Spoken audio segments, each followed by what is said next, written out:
Capitalgang on 91.3 Capital FM. They can mock and can go wherever they want, so long as they are called off. Good morning, and welcome to the Capitalgang. I am Oscar Semoyam Soke with a bevy of topics, like Moses would say, Moses of a morning show. Emmanuel Dombo is in the studio, as you've heard him. He's going to make a start on the Star Cafe goodies. Honorable Ibrahim Semuju is in the studio wearing a new hat. The hat says PFF. Remind us, Honorable Semuju, PFF. What is MTN in full?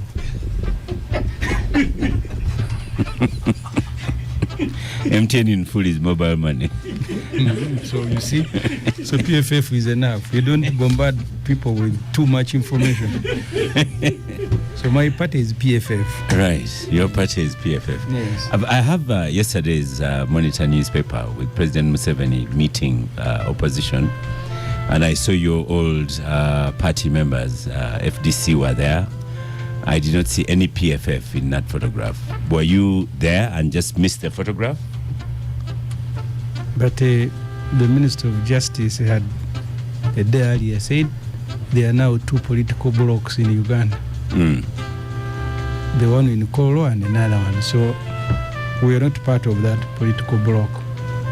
So there are two opposition political blocs? No. There are two blocs. Right. Yes. So the one in Kolo works with NRM. We don't. Yeah. Okay. We have Raymond Mujuni. You're most welcome to the Capitalgang once again. We've been missing you. Yeah, thank you so much, Oscar. I've unfortunately not been around. This is the first Saturday I'm back, and I'm happy to be here. Thank you for having me. Yes. And the last time I had invited you, still on microphone, Raymond. Yes. Last time I had you'd gone to the Rwenzori Marathon. Yes. Tell us, how did that go? It went really well. We were quite a number of people there. I had run the 21 kilometers. Some people were running 42 kilometers, others were running 10. The district was overwhelmed. I ended up sleeping in a separate district because the accommodation facilities had all run out. Ended up sleeping where? In Rubirizi, the district next to Kasese. Yes. So where did you go home? Fort Portal. Yeah. And this is a matter Emmanuel Dombo and his friends have to work on. The road to Fort Portal is so terrible from Kasese that I would spend 3 hours on the road from Kasese to Fort Portal. Then you couldn't fly? I don't have the state resources to fly. I don't have the state resources to fly. But it was a good marathon nonetheless. It was a very good marathon. There were so many people from different parts of the world, and we had a very good time there. Yes. A lot of people know you as a capital gangster now. So you had not said that you're going to the marathon, but I was bombarded with your statistics, your run and so on. How long did it take you to accomplish the 21 kilometers? I took 1 hour 25 minutes, which is pretty fast. Very pretty impressive, fast. But yes. I come from a running club, so I had a running time for my running club that I had to meet, and I was able to meet it. And now I think we're going for the Independence Marathon. So there's also that one coming up. Where will it be? From Kampala to Entebbe. Oh. Yes. Oh, okay. Yeah. He has also been in Kyiv, in case you want more updates. He has also been where? In Kyiv, in Ukraine, at the front line. In case you want more updates. The Russians are speaking. Yeah. You flew from Kyiv direct to the Capitalgang. Yeah. No, I was as part of my work, I was invited to go and take down some knots in something called the Yalta European Strategy, which is a meeting of European leaders to help Ukraine. Yeah. So I went to Poland. They closed the airspace because Russians had invaded it. Yes. Yeah, and then I ended up taking a train to Kyiv, and I spent 1 day there and came back to Poland. Just to close off these marathon things, there's an article I read this week. I forget the writer, who kind of decided to do 42 kilometers without much thought. And he wasn't the last, but he says it took him 6 hours something, and he lost touch with his legs. But I do know Joe Walker. He walks the thing. Yes, well, it's a difficult one. The 42 kilometers is a very difficult one in Kasese because of the nature of the altitude, and because you set off on or about 6 a.m. And then it gets hotter by 8. So the professional athletes would typically do it in about 3 hours 40 minutes. Sub athletes will do it in 4 hours, but if you do it in 6 hours, nonetheless, like we say in the running community, it's not a war. Everyone runs their own race, and people have different reasons for running. So normally when you meet people on the road, you encourage them as you run past them, and they will get to the finish line. Yes, but you should come, Oscar, and do 42 from Kampala to Entebbe. It's possible. I usually I walk about 13 kilometers on a Sunday, and I'm very, very satisfied. Yes. So we might cross paths tomorrow. I should invite Honorable Semuju, because nonetheless he has to run in the campaigns. Now you'll kill him. One of two things: either the police beats him or he runs with us. Duncan Abigaba is in the studio. You're most welcome to Gang. Abdul Katuntu is also in the studio, but I've allowed him to first concentrate on Star Cafe materials. I don't know whether he's coming from Butende, but let's welcome to Gang, Duncan Abigaba. Thank you, Mwalimu. Good morning, our listeners. Yes. You do know that Katuntu and I were once in Russia, spent nearly a month. So we also know a bit of Moscow. and St. Petersburg. Yes, St. Petersburg. I studied in St. Petersburg, actually. That's where I spent my 2 years. Great city. Okay. Yeah, a very beautiful city. Very beautiful. And cold. Very extremely cold. Frozen half of the year. Yes. Yeah. So welcome to Gang, Honorable Abdul Katuntu. Thank you, Oscar. Let me finish this business. Thank you, Star Cafe, for powering the Gang.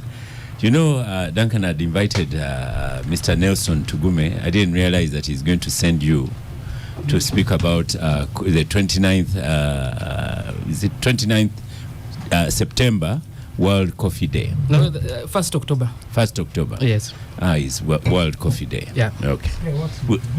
Yes. He wants to go to jail with him. He has brought us goodies. Did he show you? He has brought some goodies from Ntungamo. This is the ground coffee, Arabica house brand, mostly grown in the hills of Kanungu and Kasese, and processed at our facility in Ntungamo. And also, Is that your facility? The facility of Ugandans, it's a Ugandan thing. That's why I say it's our facility. And I've also carried some capsules. Since you were in Moscow and St. Petersburg, you could have seen a capsule machine. These ones you can only operate if you have a capsule machine, but I just brought to give to Honorable Semuju. Maybe he has a capsule machine, or he can keep it as a souvenir, as one of the government achievements. I don't know. It's up to him. But yes, I've carried some goodies from Ntungamo for the gangsters. Yes. Okay. Herbert says that guy who told the man to fly to avoid potholes reminds me of the French queen who told citizens to eat cake if they can't find bread. That man is Emmanuel Lumala Dombo. No, I was just basically talking like my chairman who told people that if you don't have bread, why don't you eat cassava? Okay. Because we have alternatives here in the country. So that's why you give us he's up for Kabalagala here. anytime. If Semuju can pick an egg, if he doesn't need it, Agatha is in the studio as well. You're most welcome to Gang. Agatha Atwaire, AA. Oscar. Yes. So on to our first topic of the day, and then we'll go to coffee, and then go to General Otafire. And Agatha, you could start there. There's this shocking story that the BBC reported. I actually saw they even published a video documentary as well. And it is quite sickening. And the man, when I posted today's poster, it said British Ugandan, and people have been correcting me. No. British German Ugandan, who was a bus driver in London and moved from bus driving in London to a rich life in Dubai, where he trades women, and many of the women there are Ugandan. Apparently, he's known as Charles Mwesigwa. But the Minister of Youth is the one who advocated that he is found and prosecuted in Uganda. You'll be pleased with that, Agatha Atwaide. Well, there's nothing to be pleased about. Minister of Youth, you mean Balam? Yes. Okay. So that's why I was pointed in my suggestion that you'd be pleased about that, because you've not been pleased with him in so many other things. I think that first of all, ministers in this country are there for sure. There's nothing that matters whether they say something or not. So there's nothing to be pleased about that. But that aside, the story is sad, as you said it. It had to take the BBC documentary for Ugandans to be aware, maybe not just aware, just to know the extent. The extent, yes. Of the plight of young women. Because we are aware. You told us the other day that you lost a relative. Yeah, so that's the thing, that we are aware that every day we see young women leave this country, and there's no, being exported, like slaves, and no one cares about that, and no one cares about where they go, how they are treated, and no one has cared, even when many people have come up and spoken about these things, about what has happened there. I have told you that when we do what we call exhibitions, is call people to give information, to share experiences. If you saw how many people talked about their personal experiences, a relative who died, a relative who came sick, a relative they never saw, and we have a report about that. I think there's a young woman that has turned into an activist for that because she came from there. She's called Muiza. She was there. She was on the verge of death. She told us how she would faint because of being overworked. And when she wakes up, they say start from where you have. No one would ever take her to hospital. So the last time she fainted, they say she said she woke up after 8 hours. And they said, oh, this time we thought you were going to die. Like casually like that. If you had died, would have.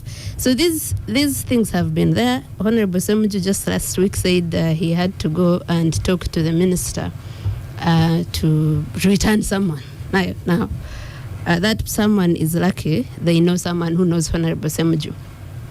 So, but sex trafficking is worldwide. It's not a Uganda problem alone. I'm just talking about Uganda, that when it comes to a country that doesn't really care about citizens or doesn't implement their laws, it gets worse. I think worldwide, about 5 million people are victims of sex trafficking. It's a bigger part of human trafficking. You know, prominent people like Epstein and that ring that was around him. In our case, we just hope that this person is prosecuted. In most cases, the criminals in this country know someone, know big people. We have made some people above the law. Did you see how he asks if you have a passport and how easily he gets it? And he bragged that he has access to the NIRA database. So that means that he has people he works with here.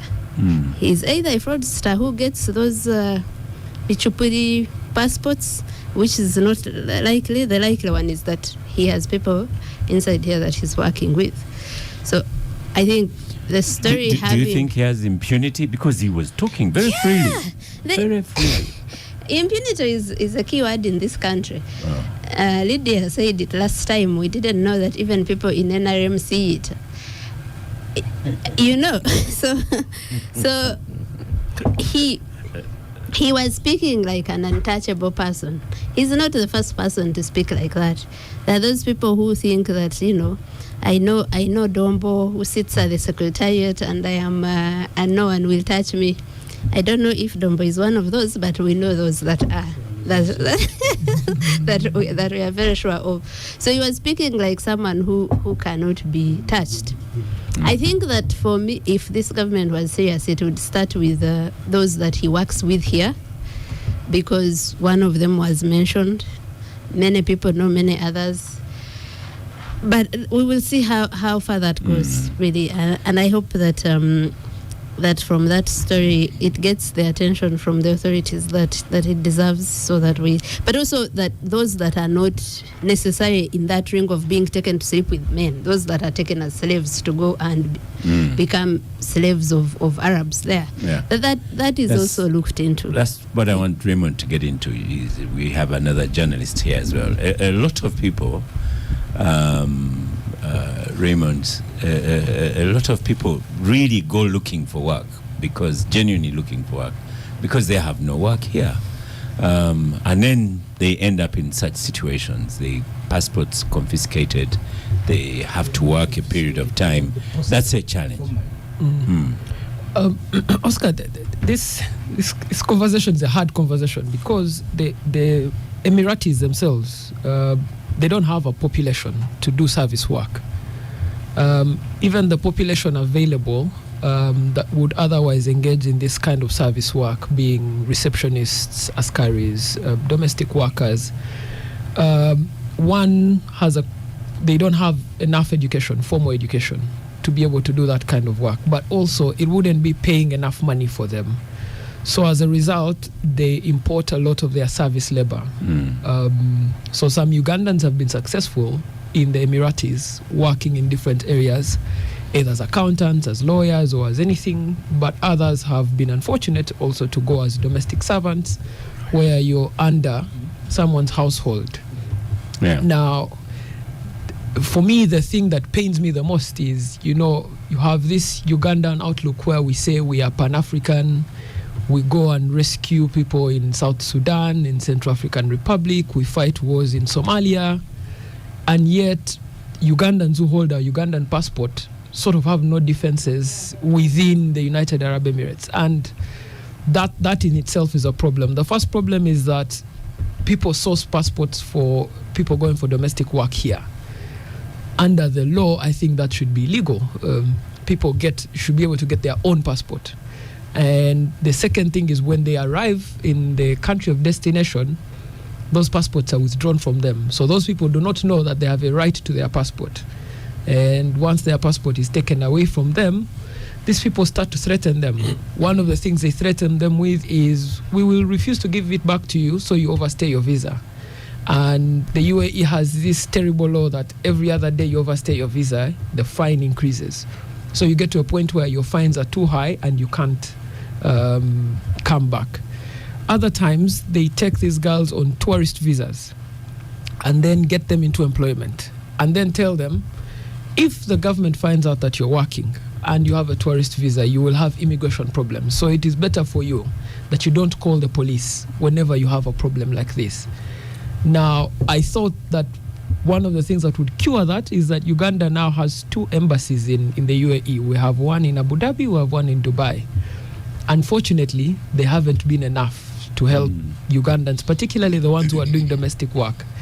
I don't know if it's the culture of approach to people who do domestic work, because I also see it amongst Ugandans. They treat their domestic workers almost the same way. But I think that in a country where you pride yourself on Pan-Africanism, you go and fight wars in faraway lands, fighting for Ugandans on lands where they are going to work. I think that should be one of the things the Ministry of Foreign Affairs gets very serious about. And it's not people from the UK, it's not people from Estonia, it's always these Emirati states, Jordan, UAE, Qatar. There needs to be some hard conversations. Yes, there needs to be some very hard conversations. We have a clash of cultures, without a doubt. We don't share cultures with those countries. That's not a problem. But the clash of cultures shouldn't mean that people should be treated badly.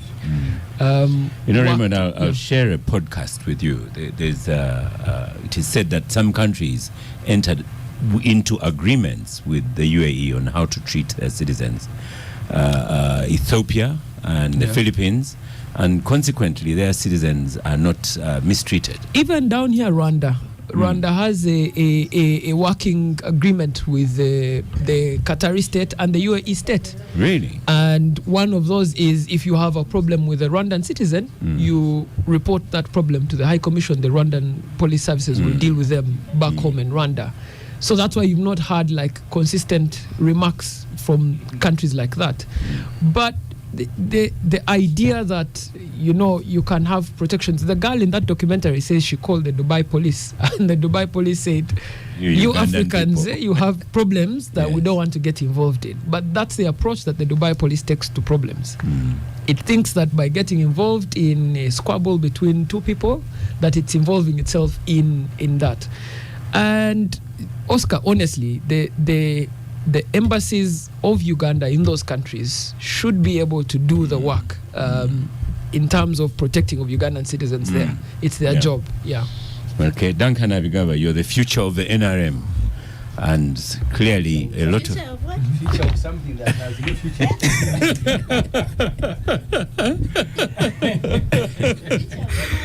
Honorable Semju, I think the NRM Duncan still has a future. Abigaba is the future of NRM. The NRM still has a future. NRM has no future. So how can he be a future of something with no future? The NRM still has a future. When you look at the SEC we just elected in Kororo, probably the average age is 45 or below. So you can see. But Duncan, as I will not withdraw the title, the future of NRM. I had hoped Duncan would tell us. Me, I had my vote for him for sake. I don't vote in the party. I will vote even next time. But you see, Duncan, this currently under the NRM is when we've had many masses leaving Uganda. And a lot of young people have left Uganda. Now we see the mistreatment of those that have left Uganda in the UAE. Yes, our population over the last couple of years has exploded because of Dombo's programs of mass immunization and so forth. And also our literacy our literacy rates have been growing. Switched off his microphone. Our literacy rates have been growing. So now you have people who have studied around up to Form 4 because you have USE. They are a bit educated, not very educated, but a bit educated. You have all now so many tertiary institutions churning out, I think, 40,000 graduates every year. Our economy can absorb around 30% of that. So you have an extra 70% that have nothing to do. They have to try and look for a living out of the country. And this is why we are having this challenge of young people trying to move to the Gulf countries, because like Raymond has said, the Gulf countries have resources, but they do not have manpower. They are very, very underpopulated. So previously, they were sourcing for casual laborers and so forth from Southeast Asia, Filipinos, and so forth. Filipinos were famous for being the best household workers. But at some point, the Gulf countries realized that now Africans have been going to school and they can provide an alternative that is cheaper. So they started coming. They started coming here to take some of the young people, and the trade has been growing. There are challenges. Yes, what happened is so unfortunate, and we should ask ourselves. Are these foreign companies exporting, or should I say importing, or I thought they are Ugandan companies? They are not foreign companies exporting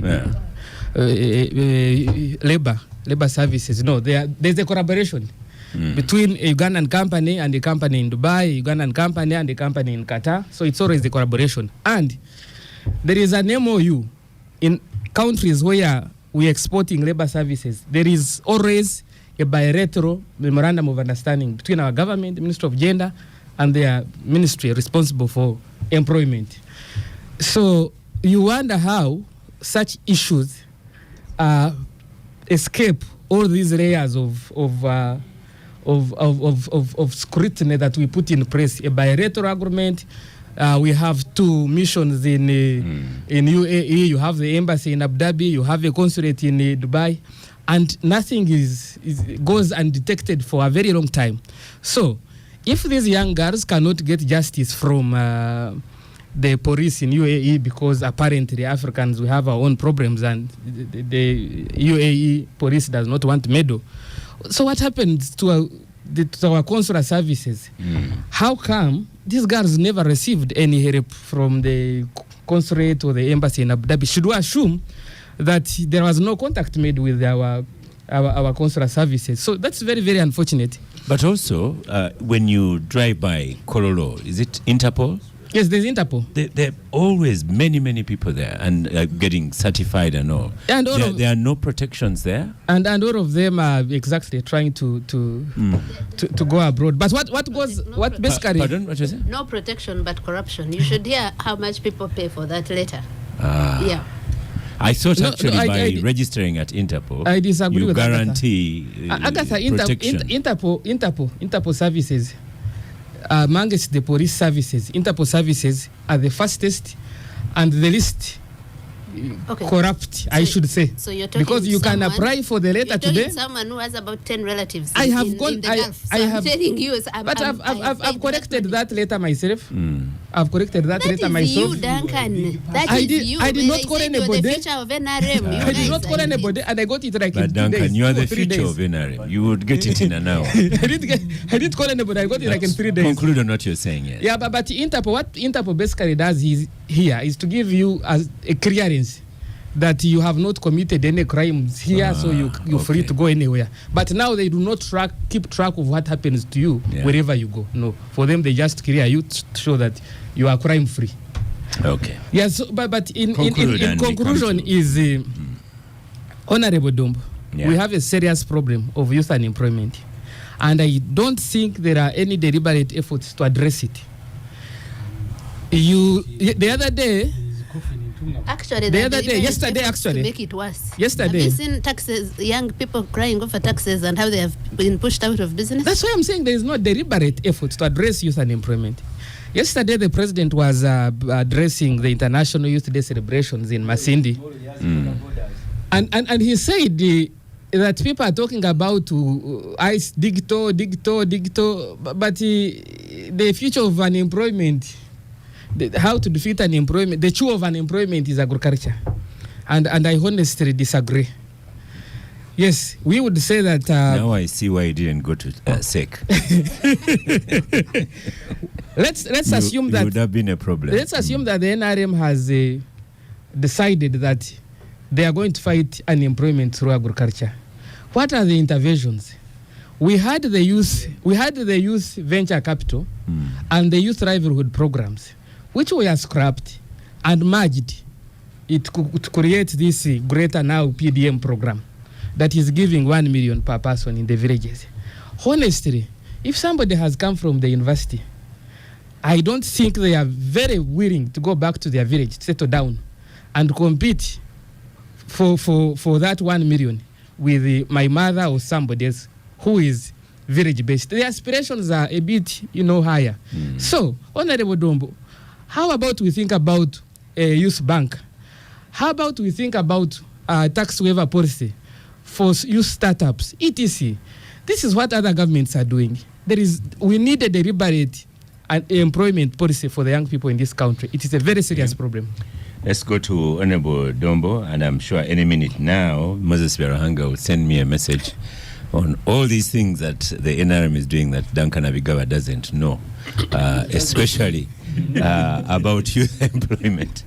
But Dombo can make a start on them. Oscar, why are young people leaving? At an appropriate time, I'll be talking about the youth employment and what NRM is doing. But for now, we're talking about... But first of all, let me talk about this issue of labor export. Yeah, and mistreatment of Ugandans. And I want to confess here that I'm a participant and how I became a participant. Of exporting people? In exporting labor. For 20 years, I was in parliament fighting against labor export. And because of the videos that we repeatedly saw, and that came out. After I left parliament and sat in the village, I saw the reality of the poverty, especially of the lower trodden. They have received some basic education, but they can't get better employment in Uganda because the alternatives are not there. I therefore explored, went to one of the farms here in Ntinda. One of my friends, he had earlier wanted to take people to Iraq. I refused. And I painfully registered about 10 girls from Butaleja. I cried in my eyes as I brought them to Kampala for training. And when all had traveled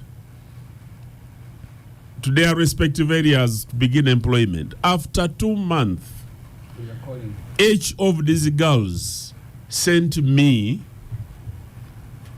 2 million shillings to go and pay the debts in their respective homes, the monies they had borrowed when they were processing their travel. For travel. When I talked to them on the phone, they themselves, the girls who had traveled, sent additional money to their relatives who had remained here so that they can go. I have sent over 1,000 girls to Saudi Arabia, and if you go and look at their families and how they look like, my life changed and my attitude about labor export changed. This is what I want to tell you. Many people condemn what they don't know, but when you go to the Ministry of Finance, the leading remittances to income to Uganda, the biggest source of income to Uganda here, it is, I think remittances has been the second. And now until when gold came in, it displaced because remittances had been that changed my attitude. What people should know, that labor export has got two aspects.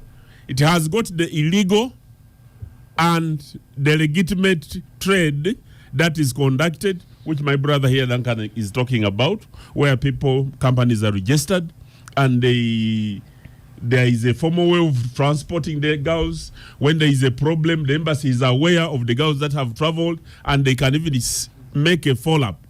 Actually, the one in Saudi Arabia, they have even made an app where once the girl has gone to a certain family, the location of the family is captured on the app so that somebody can make a follow-up when challenges have come up. So, legitimate, I want to say labor export is good, especially in countries where we have labor agreements. But when you go to UAE, Uganda does not have a labor export agreement with UAE. And people who send children to UAE, it becomes totally difficult to follow up should any problem occur because you even don't know what they are doing. You don't know what visas they have used to travel. And those people who export labor illegally, it is a network of highly placed people who compromise people, including government officers, to ensure that they can get their way out. They can buy off the entire process at the airport and girls travel. Actually, those people who export labor illegally don't want governments to formalize. I don't know why government of Uganda has failed to formalize the labor export to, there have been attempts to UAE. Recently, the minister went to Qatar. I don't know what exactly happened because I'm not familiar with the processes now. Which minister? Honorable Beta Mongi went to Qatar to go and see if we can have a formal agreement with the Qatar. And one of the things which you people in parliament could encourage, with the wealth of many countries getting up, Uganda would build a niche in certain areas, which I've been studying on the internet. Hospitality is one of them. The other is nursing. Many people are getting into advanced age and nobody can look after them. nursing is a very good profession. And if many Ugandans are trained in either home nursing, even here in Uganda, there are many farms internally that are building their capacity in providing nursing, because we have elder parents, ourselves are going to get old, and not our children are not going to be available to nurse us. And in such a situation, you may want to use professional people to nurse you. So let us develop these industries so that we can give an opportunity to many Ugandans who would otherwise be languishing without any opportunity. For my brother who doesn't know that there is a deliberate policy by the government of Uganda, and specifically by the NRM, of providing employment for the young people. There are basically 4 sectors that have been identified by the government of Uganda or by the National Resistance Movement. The first one is commercial agriculture. Oscar. Yes. I studied agriculture in Bukedi College, Kachonga, and I passed it. I was a member of parliament for 20 years. But it is recently that I saw something called silage. Every time I used to ask myself, because silage wasn't here. Nobody, let me tell you, we studied theory and are never practicing agriculture. If you right now you went to, there is a gentleman here in Gayaza, Light Farm, and you see professors from the university being taught by people who stopped in senior 4, but on what we should be doing in agriculture. That is what is now the transformation. So NRM, the area which we must consolidate and provide resources for is commercial agriculture. Let us encourage many young people. And when the president talks of people going into agriculture, when people produce, we shall produce raw materials for value addition, and we shall produce eggs that we shall use to produce baby food. We shall do milk, which we shall export as powdered milk. We shall do so many things for value addition. The other one is industrialization. If you went to Mukono, those who come from Mukono side, I don't know if there is an honorable cartoon to knows, and you see in a place called where there is roast chicken, Namaojolo and Barara, and you see the number of industries that are there, and you see the massive number of young people who go in the morning to go and work. Just imagine if we had so many industries like that and we're exporting in our region. People would be having work. So industrialization, in addition to commercial agriculture, then we have the service industry, the border you're talking about. That will be meeting they will be meeting the president tomorrow in Ikololo, and the industry that they are providing and many service other providers. This is an area which we should not neglect. The fourth, because of time factor, is the ICT, which you know that many young people are being creative, and there is no other area that you can think about that is not part of the 4 that I've mentioned. That is what NRM is doing, and we can only put our heads together on how best we can improve it. I hope you know Facebook is still closed. But Raymond, you want Oscar, to make just one comment before we go to Honorable Semujan? I normally don't like heckling. I don't like heckling people, but sometimes when people design policy, they need to hear back from the people that are designing this policy. And by the way, I should tell you, Raymond, Yes. Macheri, this is Kadugala1 on X, formerly Twitter, says 4 hours from Kasese to Fort Portal is total misinformation. It's a very good road now, just 1 hour. That's what he tells you. But go on very quickly to Dombo. Anyway, so the thing I wanted to impress upon Dombo is to start to listen. You know, the Youth Livelihood Program has been here for 8-9 years. The question is, what is it about this program that hasn't produced millionaires? Why aren't the youth staying here? Why are we going to Qatar if this Youth Livelihood Program is working? The barriers to commercial agriculture, barriers to entry. Number one, land. To be able to have a successful commercially agricultural farm, you need land. How many young people have the kind of money to make that kind of land purchase? Number two, inputs. The amount of inputs that you have to make commercial agriculture successful. How many young people have that? Number three, access to markets. To be able to get, if I have a farm in Fort Portal, do you know how much it takes to get milk from Fort Portal into Kampala, where the market is? So those things are the reason why young people are not going into those sectors. There is a reason why young people are not going to commercial agriculture. The young girls that people are saying are going to Qatar, these are not senior 4 dropouts. These are university graduates. Some of them with first-class degrees who just don't see a functional economy here. And I think that the reason the NRM needs to listen more is the countries where these young people are going are an indictment on the NRM. In the 1970s, these were poor countries like us. These Persian countries, they were poor countries like us. They used oil resources and made dramatic investments to expand and broaden their economies. But it said and Idi Amin even donated to one of them. Yes, these are the questions that we're asking. Like, what is it about our economy that you're not opening it up? Like, the idea that you're making interventions and those interventions are not working should tell you that those interventions are not functional for expanding the economy. Okay. And that for me is really, it's really where the pain is, that every time you hear the president say agriculture is the key to success, there is not one country amongst the top 10 economies of the world which is agriculturally productive. Many of them are service industries. They're production industries in high net production. So I think that NRM people need to listen. They really need to listen to people that they're designing policy Honorable for. Semujo, you've been heckling Dombo repeatedly, so now you're on microphone.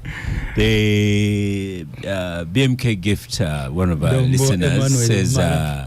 Jambo at Semoyam Soke, Capitalgang. The last time I checked, Charles Mwesigwa, a.k.a. Abe, was summoned to police in UAE, where he was asked some questions and let go. On Wednesday this week, he left UAE and traveled to Germany. The guy must be having strong gamba no goose. On the other side. On anywhere. You see, Oscar, the mistreatment of Ugandans working outside is a debate that we have had periodically. I was in South Sudan at the Ugandan embassy. The Ugandans who are in South Sudan are being issued some documents by the Ugandan embassy, which they are using as an identity card. So the embassy told us, we are a group of MPs, that they had issued to 1 million Ugandans. So you have 1 million Ugandans who are in South Sudan, and they don't receive For work? For everything, including those who have nothing to do, but they go there because they have had others in South Sudan working. They get abducted because the behavior of the military in South Sudan is pathetic. So they abduct them, they beat them, but they continue going there. I usually tell people these days that when you see Palestinians flocking these food distribution centers where they get shot and they return the following day, it's because they don't have any other option available. People who go to the Middle East, before you blame those who are trafficking them, because the Honorable Janet Mukwaya, when she was Minister of Gender, traveled and she came to report to Parliament, and she said when the government put a ban, because there was a demand, stop, and government stopped. She told Parliament that the year that ban was in place, 40,000 Ugandans arrived in Oman. So the ban didn't work, didn't stop them. My last interaction with Beta Among, she told me officially those who are registered in Saudi Arabia are 170,000, a number bigger than Butambala district, bigger than Buku and these other small districts. They are in Saudi Arabia. When you have these huge numbers in a country, there will certainly be cases of mistreatment because many of them are not employed in factories where they are professionals. They are domestic workers serving all sorts of human beings. People who do a lot of work, you will be surprised in the Middle East. Majority are not even Arabs. They are Pakistanis, they are Indians. You see how the Indians treat women in India. And I'm not saying the Arabs treat them better. But the level of vulnerability, the point that this Ntungamo Kofi man has said, the future of NRM. I remember in South Sudan they were chasing borders, and MPs were very angry. And I said, you guys, South Sudan that became a country yesterday, so you want to quarrel with it over border jobs? What will their people do? You get back every Ugandan here and find a solution. These people became a country yesterday. The few opportunities available, you want to go and take them over. So the point that the Honorable Dombo made is that he himself has helped over 1,000 to go, and he said when he was bringing them, he was almost crying. But Dombo is like Palestinians who go to pick food and they get shot. Even at his level, he has no solution, Dombo. The solution is for him to go and collect girls from Butareja and facilitate their exportation to... Where did you send them, by the way? Saudi Arabia. Saudi Arabia. Yeah. So if a senior government official And they have all come back. moving from one radio to another to defend the government, the solution available to him is also to export girls. Really, why do you blame anyone else? That because I was in Ethiopia some time back, and I was told there was also a time Ethiopia put a ban, and there were demonstrations until they reopened. Ethiopia is competing with Uganda. I think we are the two leading exporters of girls and boys to the Middle East. So we don't have a solution, and I think this story, maybe it is up for discussion because it was on the BBC. But I have had cases where I have participated, calling government people to return girls who are stranded. And when you go to the ministry, they will tell you, because Ugandan companies that are licensed here, they carry these people to companies that are licensed to where they are taking them. And in the last case for which I went to see the minister, because there are different categories. If you don't have money, they will process for you a passport, air ticket, and visa. The reason they take away your passport is that they have invested in you. So you need to work and pay. And when you complete the payment, you are now free. If you want, you can continue. If you want, you can come back. In Saudi Arabia, they now have what they call accommodation. You get a problem at a place of work, they return you and then process you. If you have been working for Dombo, who is very brutal, then they take you to Katuntu. If Katuntu mistreats you, they take you to Abigaba of coffee. So this is how these girls are juggled around. But the solution is not in quarreling with who's trafficking. And then you need, especially Dubai, you need to understand, because there was people thinking that Dubai is dying to have Ugandan girls there. There was time they went around hunting for Ugandans. Remember the case of one who jumped from skyscraper and he died, because the police was looking for people who are in Dubai illegally, and they don't want to come back. Because the impression people create is that Dubai actually is dying to have you. They are not. Last December, Dubai was not issuing visas, including to government officials with diplomatic notes, because they don't want you to go to their country. You have flooded it. They want you to reduce. They even put an amnesty and said whoever wants to go back, and now whether you have overstayed or not, please, we can return you, facilitate your return. So many of these countries are not dying to have you Ugandans who are crying. And that, I want people to understand that, because they look at Arabs as if they are the ones involved in enslaving. So people are volunteering to go and get enslaved, because the conditions here are pathetic and there is no solution. Museveni tomorrow is meeting borders. If you look at the report of the population census, we now have 5.2 million border riders in Uganda. And the president tomorrow is going to celebrate that achievement. One of the gains he has listed in his manifesto, celebrating the gains of NRM. Graduates, teachers, everybody is in border. And then you go to Morago and see how the accidents have ravaged them. So really, where we are, I remember when we had the food shortage, the president said everybody is on his own. And I think that's what Dombo has labored the whole morning to say, that you guys, there is no solution. Even me, as senior as I am also involved in the trafficking. Yeah. So where do you, why, please, we don't have a solution. That's my understanding of Dombo's contribution the whole morning. Go to Honorable Katuntu here. Chris says, thank you, gang, for the program.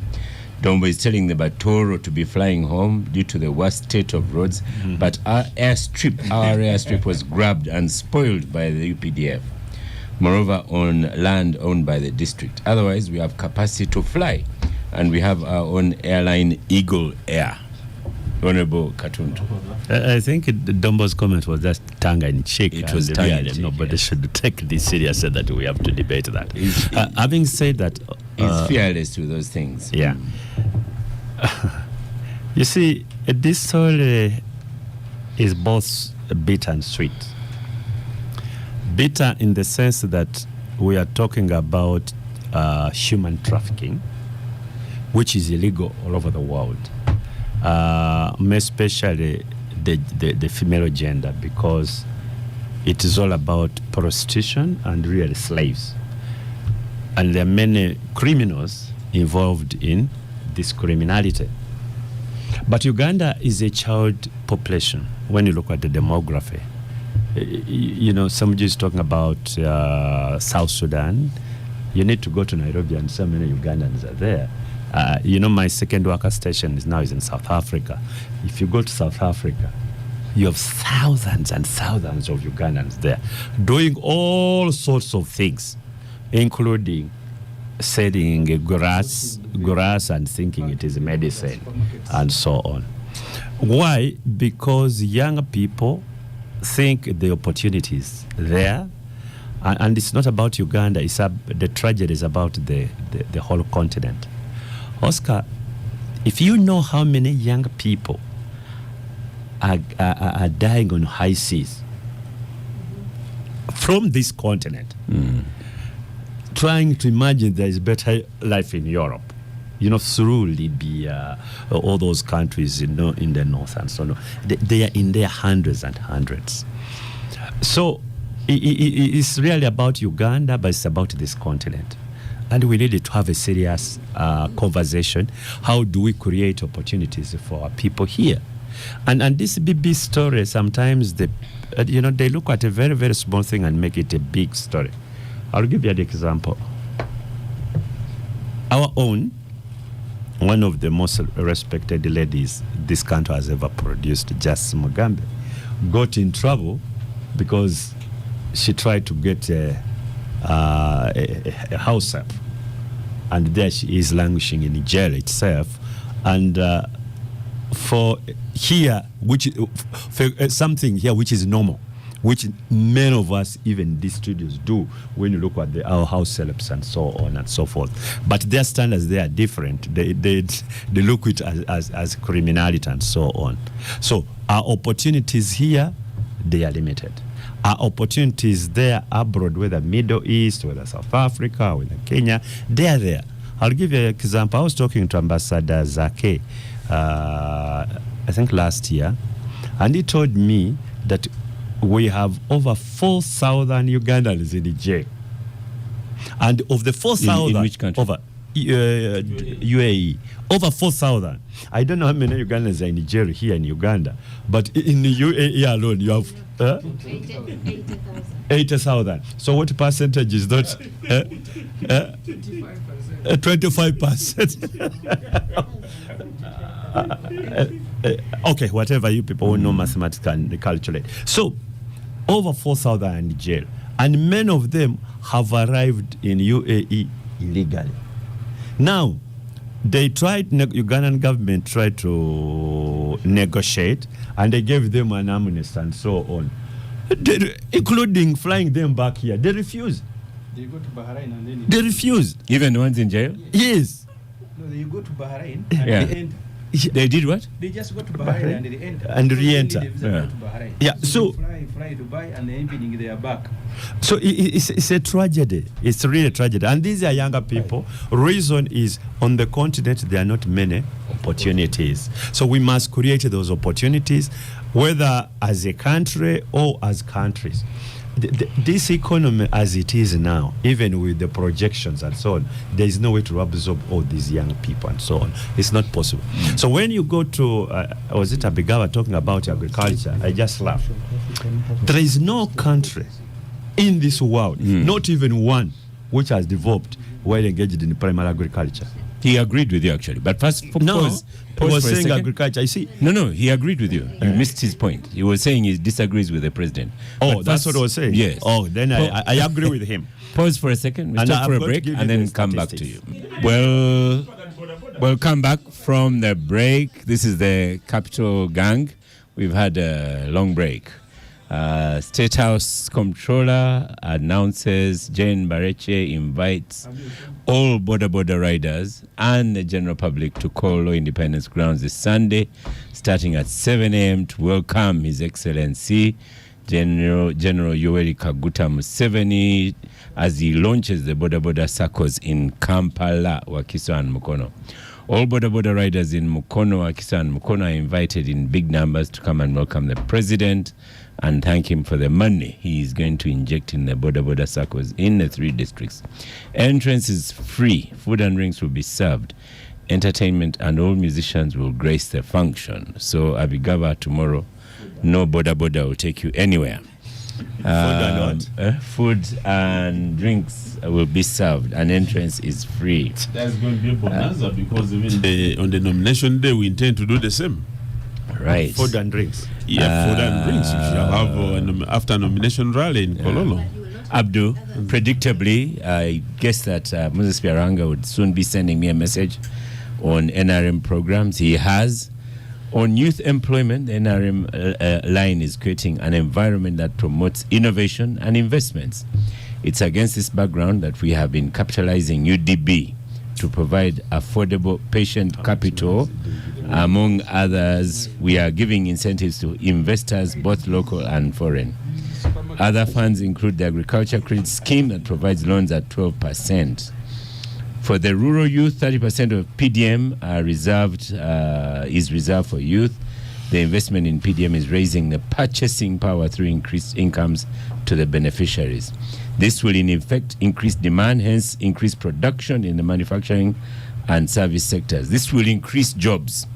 So Duncan Abigaba, I'm going to forward this to you as well so that you know what your government is doing. I wanted to respond immediately to Mr. Biarhanga. The UDB will only give you a 12% loan if you're borrowing above 5 billion shillings. To borrow above 5 billion shillings, you have to stake in a land title of either an equivalent amount or more. I can present to him case scenarios of young Ugandans. We have a telemedicine. It was one of the best telemedicine in the world, not even just in Uganda, in the world. It was Rocket Health. They were doing delivery of COVID vaccinations. I know, Rocket.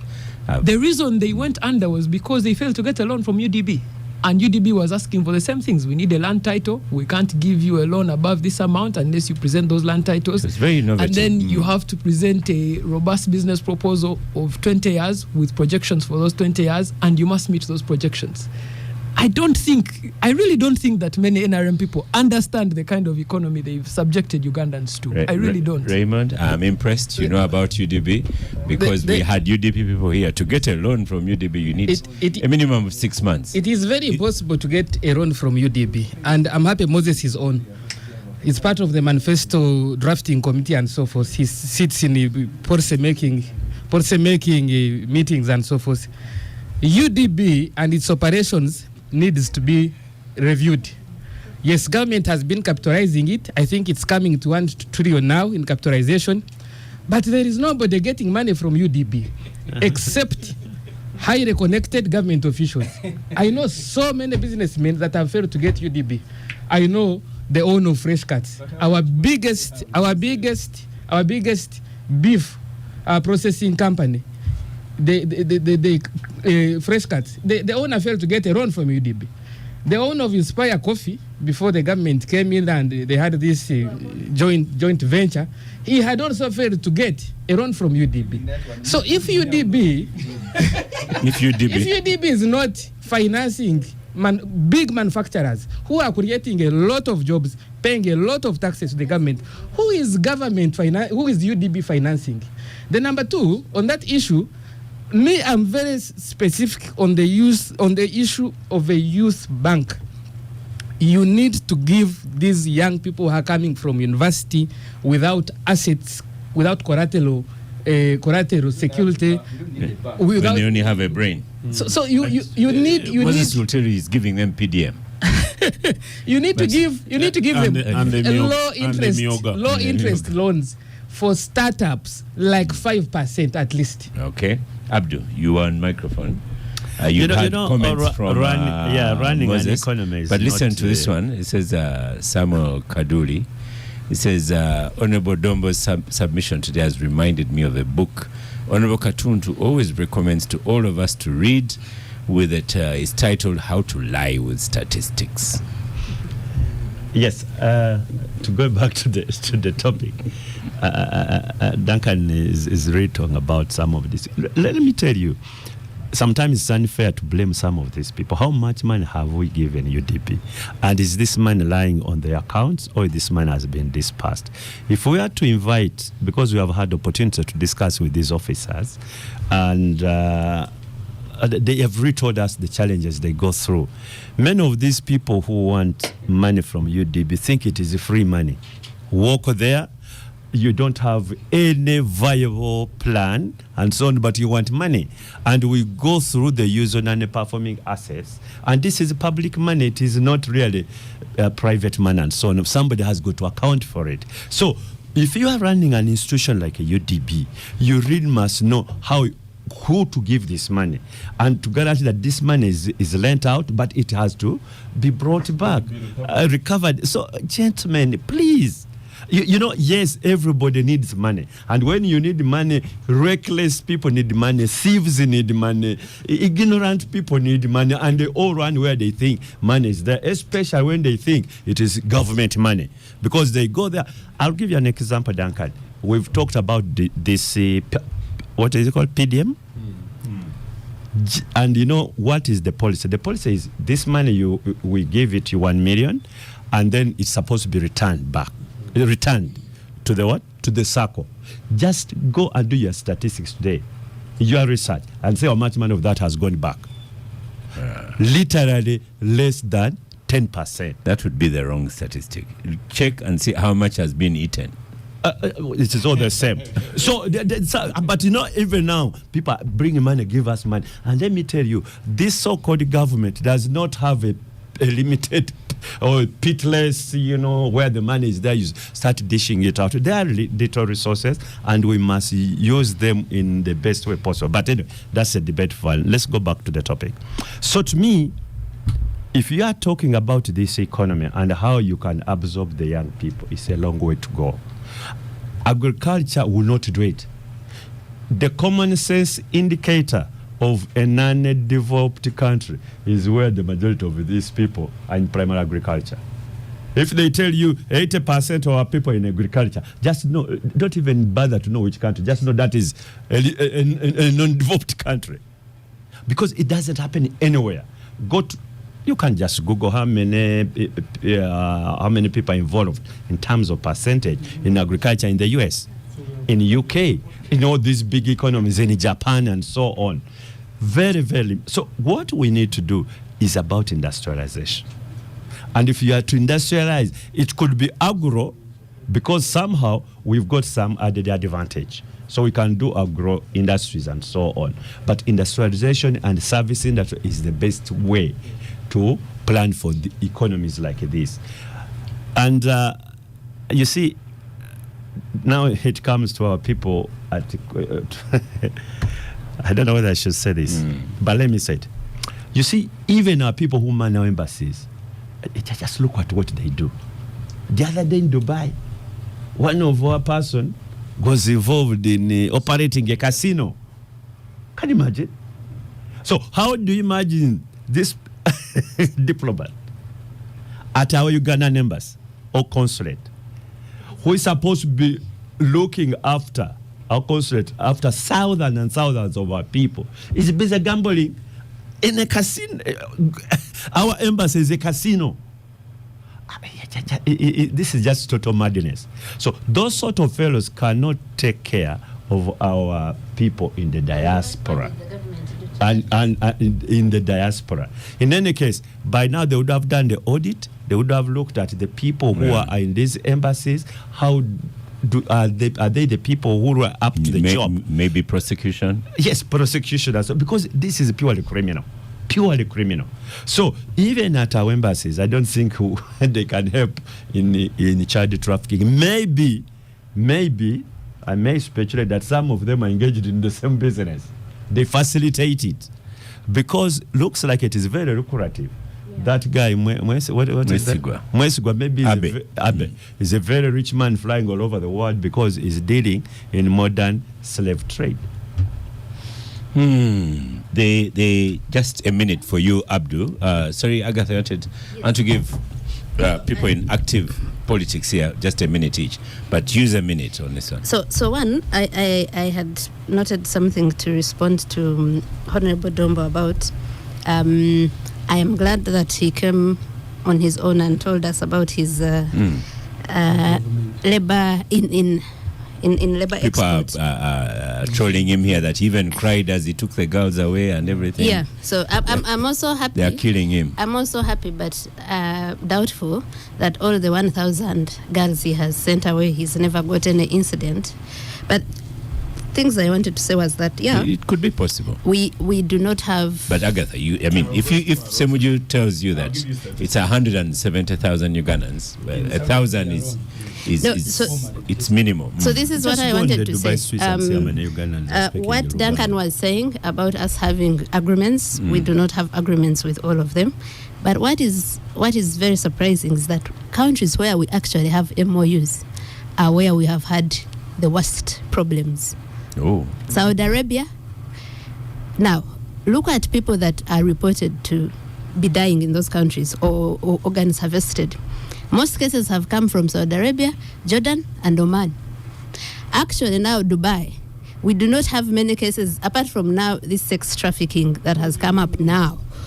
But, I have done work around this. So I'm talking about what I know, that where we have MOUs, even MOUs are not helping. And it comes to what we are saying. You are saying that we are looking at, we are painting it as a bad picture because it is a third forex earner now. Even prostitution could earn us money. If I am forced into prostitution because of conditions and circumstances, and I am able to help at home, are you as a government going to be happy that now prostitution, where people are forced into that, and even this sex trafficking we are talking about? Because most of these people sometimes know what lies ahead, but there's nothing here. There's nothing here for them to feed on, to look after their children. The girl that died, that was murdered in that documentary, the biggest fight came from her master not sending money to her sick mother because she had worked. I think she wouldn't have had a problem. She had worked, but this person kept saying, you still owe me money, and refused to send money to her sick mother. So that does not make it okay that because Uganda is earning, it's number 3 in earnings.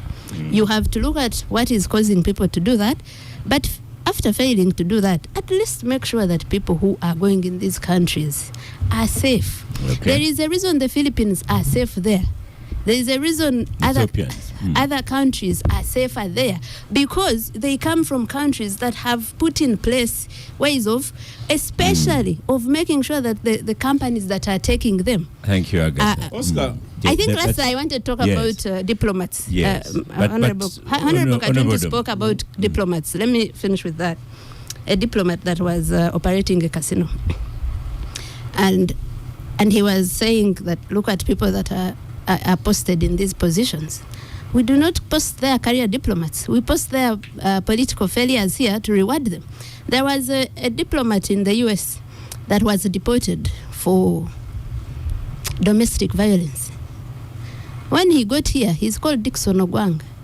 When he got here, he was sent to Juba. You know, there's no punishment for what people are doing or what they have done. That is why that casino business, isn't it over a year ago? Have you heard that anyone has been reprimanded or anything has happened to someone who is doing that? So if we insist on political gains, and that's what happens, that even the reason crime is happening and no one is caring is that we do not have a police that cares about crime. No crime intelligence, no one, people dying. No. Police here, its job is to run after Chagulanyi and Noop supporters and others are dying and no one cares about that. Instead of a response to Agatha, Honorable Dombo, what lessons do you take from this discussion? What lessons do you take from this discussion that you would like to promote since you're in the business and you have NRM power? The lessons I've learned. Yeah. You have heard what my sister Agatha said. That why is it that he's working in the other country called what? Philippines. Yes. So it is a legitimate thing that can be encouraged. Yeah. So it should not be condemned. No, there's you cannot encourage it or praise. We are condemning that Ugandans are dying. We are not condemning that. Just let me give my response. Yeah. Because in Uganda here, when we take Ugandans to go and find an opportunity to live, you want to condemn the activity. But then you say in the Philippines, they are doing it differently. Yes, let us improve the systems. Let us have reports where it has happened. Even your research which you are talking about, had you talked about Mwesigwa? Have you ever found about Mwesigwa? If your research is legitimate, it is BBC that is telling us about Mwesigwa, and you are doing research you have never found about it. So a lot of things are happening. Yeah. A lot of things are happening in Dubai. A lot of things are happening there. But progressively, when we have a bilateral, and the embassy is aware when the children live here, and the children who choose to go through legitimate companies, we shall be able to fight that. But when you go to Dubai, you find that everybody who is doing this is not doing so through. Honorable Dombo, we appeal to you to clean up the system. The majority of those people in Dubai are not anywhere registered. They were smuggled. They're all gone in illegally. Absolutely. And that's the problem.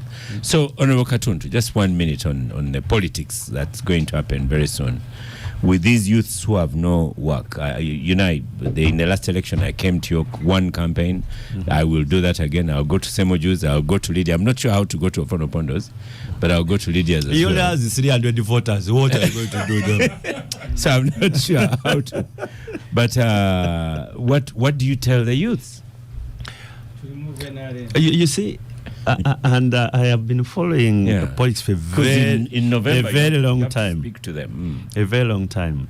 And sometimes now I sympathize with Let me youth. say this tongue in cheek. As I was coming upstairs here to radio, one of the guys said, you have Senyega. And said, it is allergy. And he said, you have to take Waraji. And not this refined in bottles. You have to tell us about Waragi. And he said, this will cure you. I'm just imagining your campaign from what I saw in the NRM campaigns. I hope you will not give Waraji. But they did not have Senyega. They did not have. The Waraji wasn't. Oscar. Yes. You see, and this country has to get worried. And worried of us politicians. Because you need just really to follow the campaigns and see the messages, or the public rallies, what the politicians are telling the people, the youth. One, everybody knows because of the demography of this country that the majority of voters now are the youth. Everybody is promising heaven. Very, very few people are telling people the truth, the reality, the future. You vote for me, jobs will be there. You vote for me, I'll do hospitals. You vote for me, I'll do roads. It is the same rhetoric, however. From councillors at sub-county levels, they are going to create jobs. Yes, at sub-county level. You see, it is, you guys, Ugandans, please wake up. This nonsense must stop from politicians. Everybody, I'm going to give you jobs, I'm going to give you bursaries, I'm going to do hospitals and so on. And that is the message throughout the country, up to the top. So instead of saying, look here, we need to tighten our belts, the economy is this and this, sometimes we're involved in figures that don't make economic sense. You know, when we are talking about economic growth and, oh, we are doing well with this like this, we are doing very well. But how has that translated in real job creation of the youth? The question you are asking and so on. How do we intend to do that? You don't get it. So the majority of the people, the politicians, yes, they are telling the youth what they want to hear. They are not telling them the truth. Yeah. And the truth is, they must be very, very innovative. The system of education must change completely. We need to invest in technical education right from primary levels. Technical education. Forget about this. Honorable Dombo, if you were in these meetings of yours, Mao has told us that there are places where rooms where decisions are taken and they are not, the cameras are not there. So you people who are in those rooms, just get to know one thing. Skilling.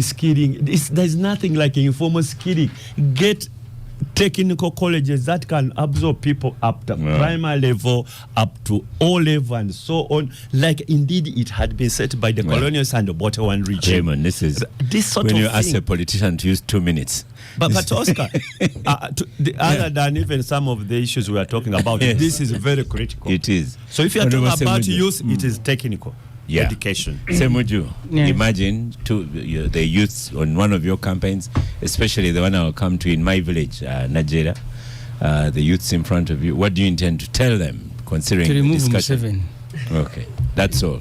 Yeah. That's see, when a school fails, you remove the headmaster. Museveni, and then what? In Malawi, there was a presidential election this week. Answering. There was a presidential election this week.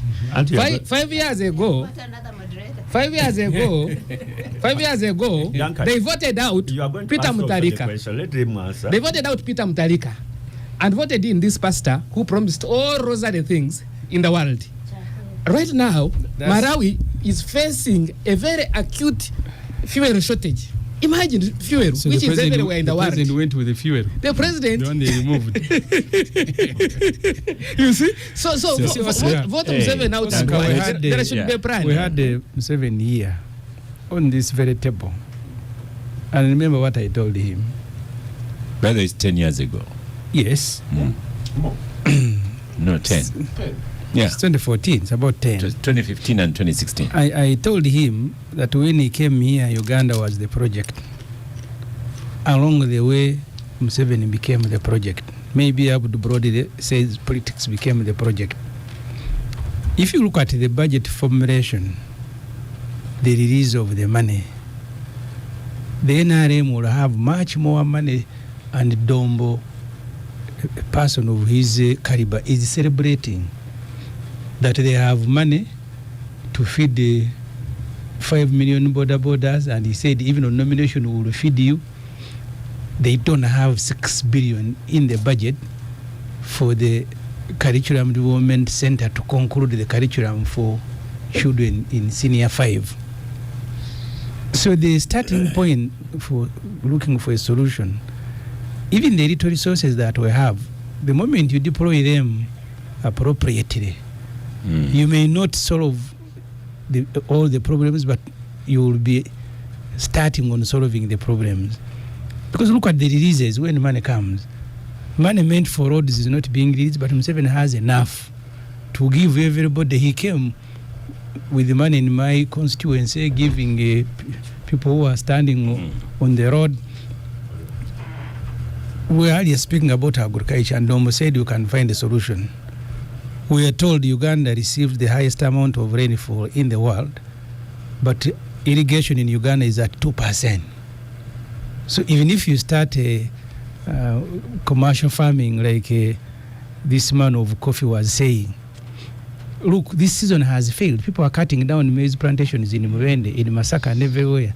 In a country that received the highest amount of rainfall. You go to Dubai, Oscar, today, you will find Kenyan mango labeled, not just taken to Dubai, but labeled because they are sweet. Kenyan mango in Dubai in the supermarket. And avocado. Yes, but for you, you're only exporting girls, even senior NRM people are involved. The Kenyans are, when South Sudan became independent, the banks, Equity Bank and Kenya Commercial Bank went to South Sudan. Uganda exported borders. Really, Thank you, Honorable the solution, you remove the headmaster and then restructure. Kaija, otherwise, you'll be wasting your time. You left in FDC, Kaija tells you when you hear State House. Kaija is with me in PFF. I thought he's still in FDC. No. When you hear State House announcing that they'll provide drinks and eats, it only tells you that they've lost trust, and the hungry Ugandans can only stay hungry. There was someone here that was imagining rats running across a fire, which means that it is hotter where they were regarding exports. Let's stop for a quick break. Welcome back from the break. This is the Capital Gang, and we're into the final sector. We've had a lot of discussion within the breaks on social media. You're going to have to continue this discussion on social media as well. Omongole says, Oscar, the Uganda employment question is nothing but simply a big symptom of a failed governance system. Dubai, a small place we are exporting our young people for slavery, is less endowed naturally than Uganda, but they handle their governance issues well and created opportunities for everyone. In Uganda, the country is bleeding from a massive corruption wound as every public servant struggles to grab some loot in order to put up a mansion and not a factory. And he continues. But Agatha, I want to change. We were due to have so many discussion points, and we've dwelt on the one. But again, the two lawyers here can begin on this discussion. General Otafire is teaching Emmanuel Lumala-Dombo to listen and listen well, and telling him there's a sin of silence. Did you attend that lawyers forum? I didn't attend, but I saw his remarks. Yeah. So what's interesting is one minister in Museveni's government is saying people should listen. That's the Minister of Internal Affairs. By the way, he's the one who heads the police that arrests without any investigations.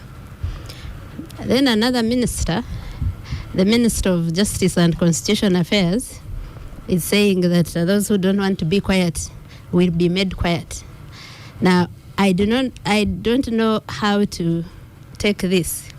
So you have on one hand a historical, Kahindo Tafire, who was also a Minister of Justice and Constitutional Affairs, by the way, who is saying, I don't know if he was telling Dombo, I think he was in that midst, there was the Attorney General. I think he was also talking about the DPP and the judiciary, really, but mainly the police that he is supposed to oversee. Why are you arresting people? Why are you arresting them without any investigations? But also you DPP, why are you not prosecuting them? Why do we have people that are in jail for years without the cases being prosecuted?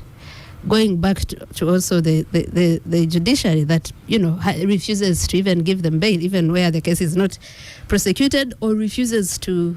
There is something called warrant of prosecution. The judiciary has powers to dismiss a case that hasn't been prosecuted. But I don't know how many times I've said here. I'll keep giving one case of the NUP supporters that have been in jail for 5 months and I mean 5 years and about 7 months now. So these people, you arrest them, and while you're arresting them, we've been running videos from their loved ones, and they were refreshing our minds how they were arrested. They would pick them up saying, what are you doing with Bob Wine? What are you planning? Then when they reached, they first disappeared for months. Their loved ones didn't know where they were. When they were finally taken to the court martial, they were told that they had explosives. Explosives they never found them with. But up to now, those explosives have never been, the exhibits, the witnesses have never come. So the Minister of Internal Affairs is asking those questions and singled out Kizza Besigye and says, in the eyes of the public, he's innocent because you failed to prosecute the man. You kidnapped him from Kenya saying you have, a lot of evidence against him that he wanted to, but that evidence hasn't come. But now, I don't know how to take comments like those. Because you are a minister, we need to see that you are reining in on your police that is arresting people.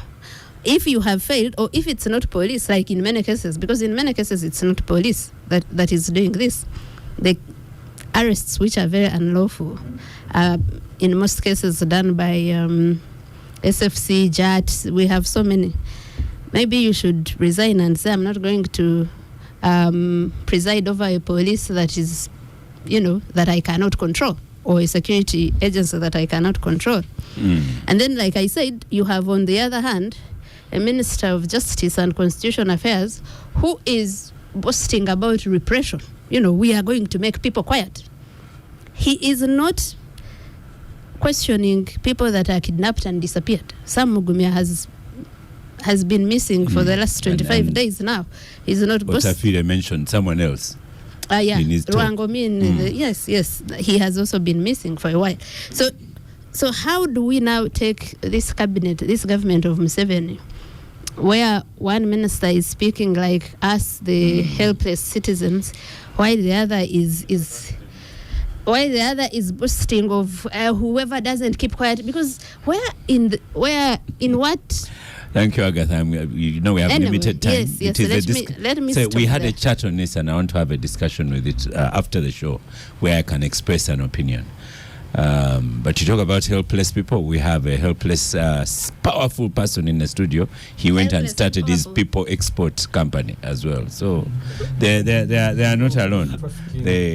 Honorable Katuntu on General Tafire's comments.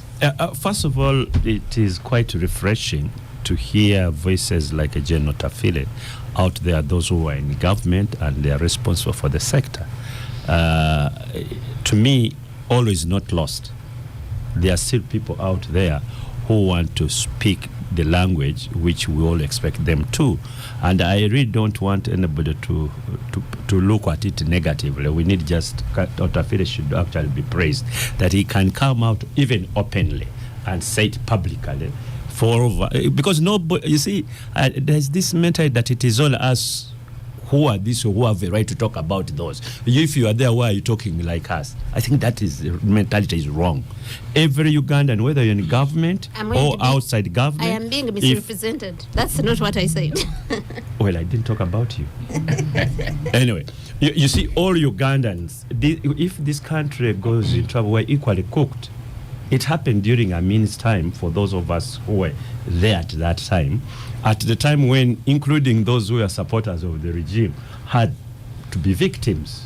So, General Tafire was speaking law, he was speaking common sense, and he was speaking moral. Maybe he represents the kind of NRA officers at that time. The 1986 NRA, who thought this country had really gone off track and they needed to help put it back on track. And we need to have more of the Tafires. We don't need Honorable Dombo. We don't need apologies. We don't need apologies of regimes. We don't of mistakes. We need the people who are saying something is wrong. And you need to couple his public comments with the letter he wrote about the function of the Right Honorable Kadaga in what? In Soga and so on. They seem to be related. Say, look here, can't we do things according to the land, so on? So we need more of that. And I hope his police was listening. And I hope people like Dombo who speak, Honorable Dombo who speak for the regime are also listening, that actually if there's something wrong, let us speak the same language. That's what Ugandans expect to hear from you, Dombo. The future of NRM, Duncan Abigava. He will be in jail over this coffee project. The future is finding in jail. The future of NRM. The general says, listen and listen properly. And silence is a sin. Yes, I watched General Tafire, and to an extent, I was frozen because I could not believe that he was actually saying these things. But it also tells you that we now have two NRMs. There's the NRM, the old guard, the NRM of Tafire. What he was saying the other day are the ideals they went to fight for, and he keeps repeating it, and the vices they went to fight against. There's also yours, the NRM of PLU. That is the NRM of Tafire. Yours is also there. So that makes it 3. So then you have the NRM of Kiriowa Kiwanuka, the new NRM. That is now the powerful bloc of NRM. The NRM of Kiriowa Kiwanuka, the NRM that was dishing a lot of money in the Kororo the other day. You know, somebody who was buying a vote 500,000. That is the new NRM. It controls power right now, which has friends like Norbert Mao and so forth. Chiriowa Kiwanuka was at the same event with Otafire, and he spoke after Otafire, and you could not believe that these two people sit in the same cabinet and score in the same goal rather, because their views are at the end of the outliers. Yeah, but to be fair, what did Kiwanuka say which contradicted Tafire at that function? Because I listened to both of them. So let me build my point or conclude. Yeah, sometimes it's not correct to bash somebody for no. The other day in Usoga, police wrote. Sometimes many times I encounter Chiriowa Kiwanuka at the golf club, and I've promised to invite him here so we can shout at him, and he has said he's very free and willing to come here and be shouted at. So you keep some comments for him. This one was unfair. Police wrote blocking the rally of the procession of Right Honorable Kadaga in Usoga. She had a homecoming yesterday. And actually, police went ahead to enforce. At first, we thought, these were games and so forth. But police went ahead to enforce. I saw a letter permitting her to have a rally. Yeah, but she said there should be no processions. Yeah. And police went ahead to block the procession. And the Right Honorable Kadaga the other day had been number 3 in the country. And she could summon the IGP and give him any orders. And she was number 3 in the party the other day. But she's also now undergoing harassment. So sometimes what Otafire is doing, is if we do not speak against some of these things, honestly, tomorrow they are coming to bite. Okay. You might be in cabinet today, you might be something today, tomorrow you won't. And you see, it will come to bite you. They have started with blocking Kadaga's procession. The other day, I could be abducted. She held the procession. The other day I could be abducted because they have been abducting people and I'm keeping quiet. So like you have to call me the new NRM. I think for us, we are telling now we have to tell our elders the truth that some of these things are wrong and they must be called. Yeah. So Raymond. But it is the elders telling you. Raymond, it is your Tafire and elder telling you, not you telling him. Oscar, under the Constitution of Uganda, for us, we are citizens. Their duties are accorded to us as citizens. One of those duties is to campaign for good governance.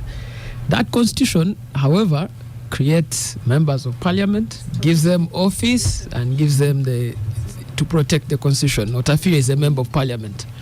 That same Constitution creates an executive. So you cannot be an activist when you are governing.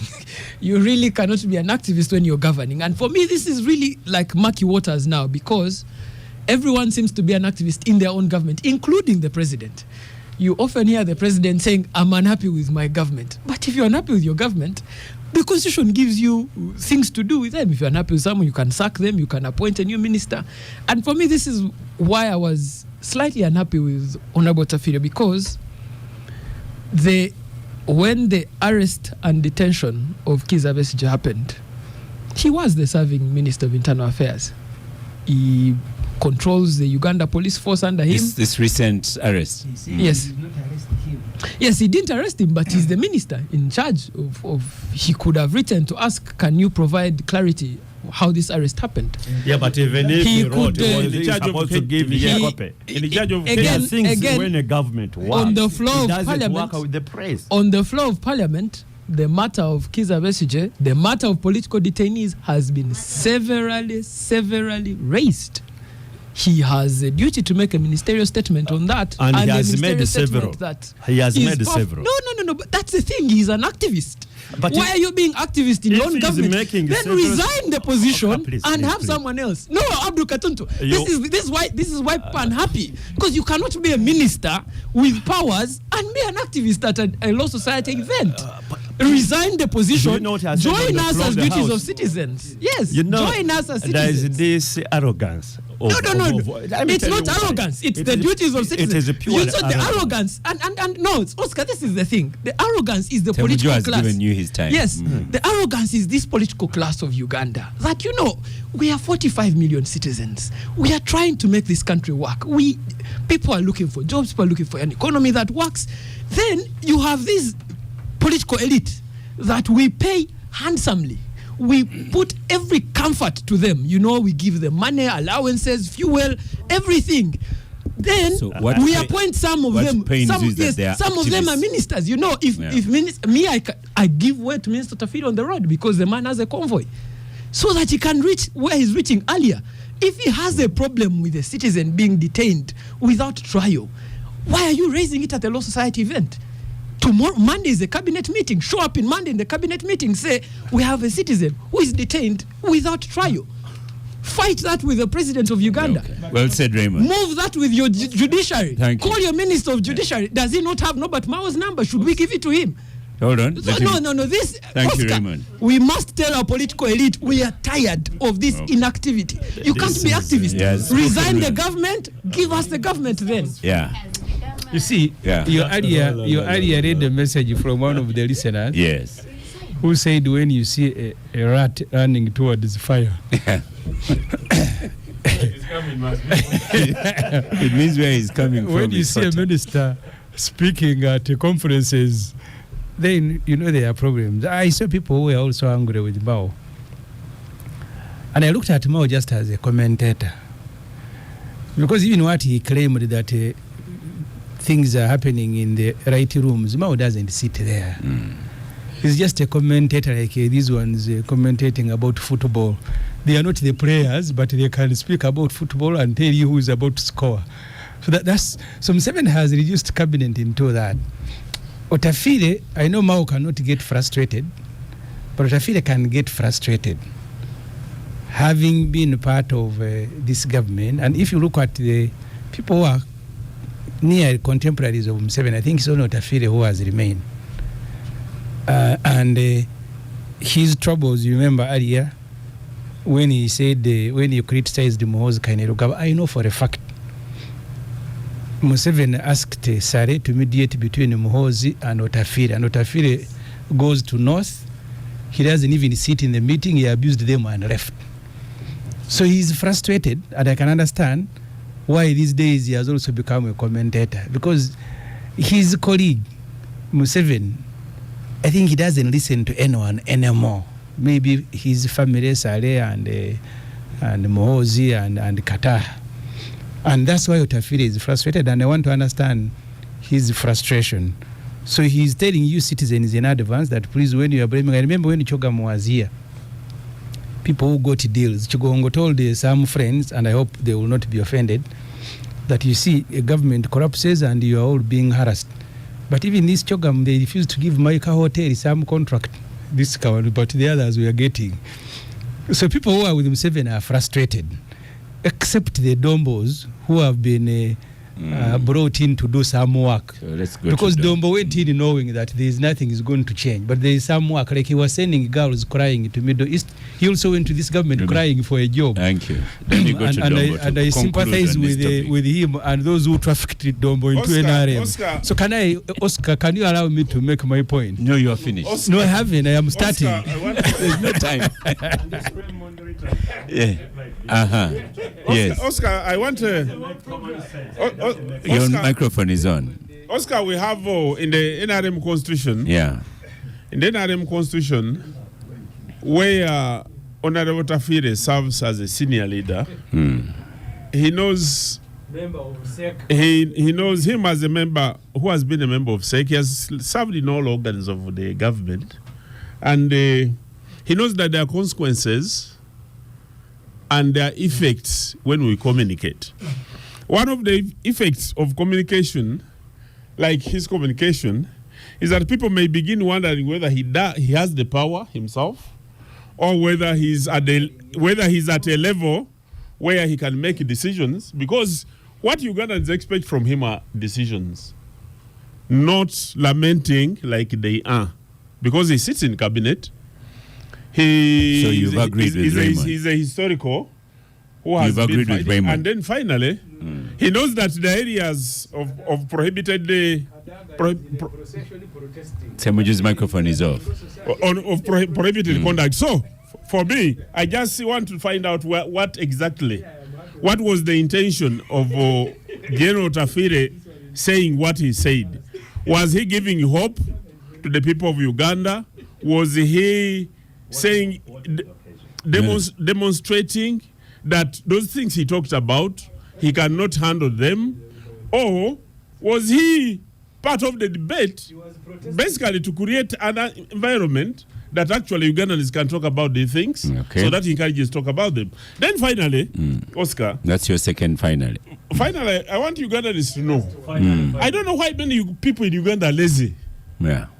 Because there are records in the register of URISB, the companies that are there, what they do, the legit business they do. I have only volunteered to tell the people the things that I do, but I wanted to know, same with you yourself, you ran away from Chanzang and you are fighting for a constituency with MCC because you are running away from unemployment. Everybody is trying to do something to find something to eat. That is what you ran from Chanzang. You are from Chanzang. Thank you. Duncan, your microphone is on.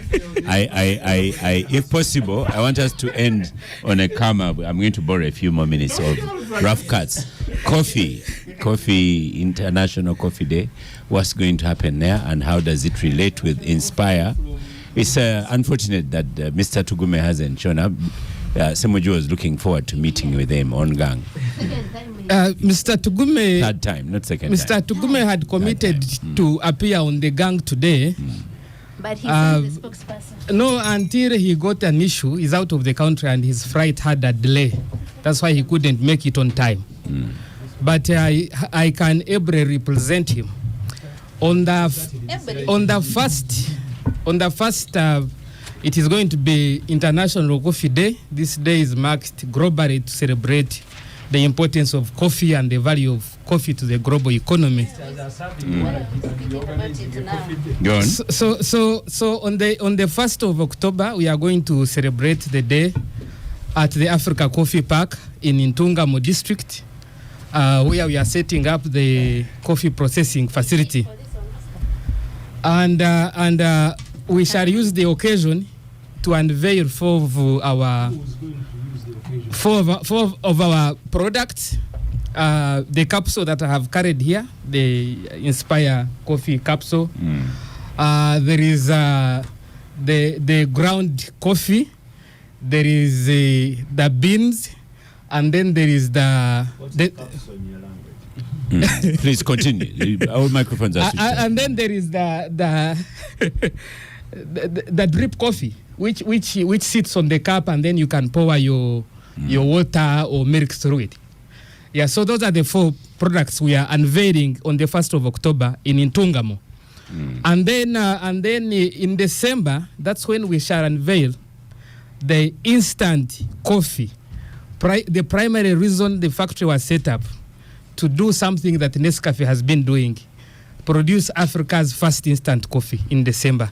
So I've carried for you some ground coffee, Arabica, that is grown in the hills of Kajara, neighboring districts of Kanungu, Chega, Kasese, etc., and some capsules.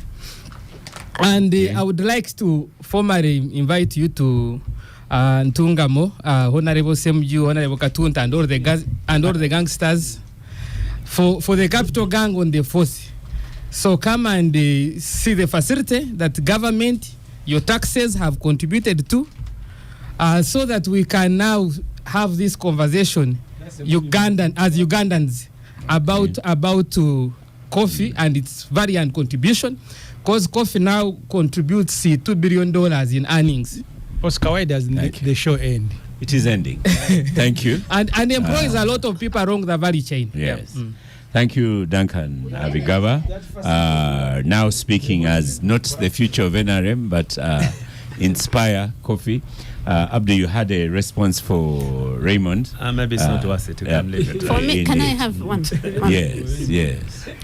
The Abdu's response to Raymond, we are going to pick it up outside the studio. Okay. Yes. And he might find that he's on his own. So I hope that it is a legal response. It will be a legal response. For me, But he might find that he's on his own. Oscar, Yes. me, for the record, I like activists in government. I have not said, in fact, I have no problem with what Otafire said. If anyone took it like that, what I am But saying, you wanted him to resign. what I am saying is It's because against Raymond. it's He very. thinks once it's you just, disagree, you run away. it doesn't stop it from being strange. Yeah. What I am laughing at is that the newcomer, the Johnny Come-Latelys of Mau, are saying what they are saying, and the person who has been here. By the way, is saying, Mao you has know, an open invitation to gang, so he So- can so- walk in so one me- of these days so and me- have a discussion with Me, you. I am happy that there are people in government that are saying that, and I'm happy that they are going to increase.